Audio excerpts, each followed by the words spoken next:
ঠান্ডা তো প্রায় শেষ হয়েই আসলো, গরম তো পড়তেই চললো। তো আমরা অনেক দিন থেকে ঠিক করেছিলাম রোদে বসে একটু পিকনিক করব। রবিবার দিন যেহেতু সবাই ফ্রি ছিল, ভাবলাম ওই দিনই পিকনিকটা করা যাক। আর এখানে দেখো বৌদি হচ্ছে ছোলার ডালের মধ্যে কাঁচা লঙ্কা কুচোচ্ছে। ছোলার ডালটা বৌদি বাড়ি থেকেই বেটে নিয়ে আসছিল, এখানে শুধু বাস ভাজা হবে। আর যেহেতু অনেক দেরি হয়ে গেছিলো, বৌদি কিন্তু কিছু কিছু রান্নাও করে নিয়েছিল। এই যে বৌদি বসে আছে, ওই বৌদি কিছু কিছু রান্না করে নিয়ে আসছিল। আর আমার বর এদিকে চিকেনটা রান্না করছে। আর জানো তো, যখনই আমাদের পিকনিক হয় সবসময় কিন্তু চিকেনটা রান্না আমার বরই করে। শুধু পিকনিকেই না, এমনিও কিন্তু আমাকে রান্না করে খাওয়াই বাড়িতে। খুবই ভালো বর আমার, রান্না করে খাওয়াই। আর শুধু আমার বরই নয়, এখন প্রায় প্রত্যেকটা ছেলেই কিছু না কিছু রান্না করতে পারে। আর রান্না করাটাও উচিত না, যখন একা থাকে তখন হলে প্রচুর প্রবলেম হয়ে যায়। আর মাসিমা এখানে একটু আলু ভাজা করছিল। আর ওই যে বললাম বৌদি বাড়ি থেকে কিছু রান্না করে নিয়ে আসছিল। বৌদি কিন্তু সকাল সকাল বাড়িতেই একদম ডাল আর হচ্ছে চাটনি আর নিয়ে আসছিল শিম বাটা বানিয়ে। জানো তো, শিম বাটা আমি কখনো খাইনি, শুধু শিম বাটা কেন, কোনো বাটাই কখনো খাইনি, কিন্তু এখানে এসে খাচ্ছি। এত ভালো না, দারুণ লাগে কিন্তু বাটাগুলো খেতে। আর তারপর আমি তন্ময়কে বললাম আমাকে একটু দাও না, মশলাটা একটু কষাই, কারণ আমি না এই মশলা কষাতেই পারবো। একসাথে যখন অনেকটা চিকেন দিয়ে দেবে না, আমি আর নাড়তে পারবো না। আমি না পরিমাণে বেশি অনেক রান্না করতে পারি না, যে অল্প অল্প হলে সেটা করতে পারি, কিন্তু এত হাত ব্যথা করে আমি আর নাড়তেই পারি না। তাই যখন বেশি কিছু রান্না করার থাকে, তন্ময় বলে আমি রান্নাটা করে নেবো, তোমাকে করতে হবে না।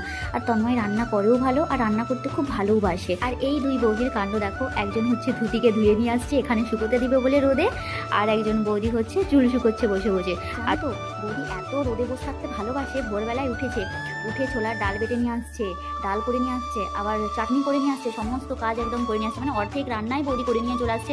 এখানে শুধু চিকেনটা আর এই ছোলার ডালের গোড়াটা হবে আর আলু ভাজাটা হচ্ছে। এই বৌদিকে ধুতি শুকোতে গিয়ে এক ঝামেলা, ধুতি কিছুতেই সোজা করতে পারছে না, পাট করতে পারছে না। তো আমি বললাম চলো ছোটোবেলায় যেভাবে আমরা পাট করতাম না বাড়িতে, ওইভাবে টেনে টেনে পাট করে দিই চলো বলে সুন্দর করে টেনে টেনে পাট করে দিয়েছিলাম। আর মায়েরা শাড়ি ভাঁজ করতো না, বেশ এরকম টেনে টেনে শাড়ি ভাঁজ করে বিছানা নিচে রেখে দিতে ইস্ত্রি হওয়ার জন্য, সেই গল্পই আমরা করছিলাম। তো তারপর তো অনেকটা বেলাই হয়ে গেছিলো। আর এখানে আমাদের পুচুসোনাও চলে এসেছে, তিথি আর পুচুসোনা খেলে করতে লেগেছে।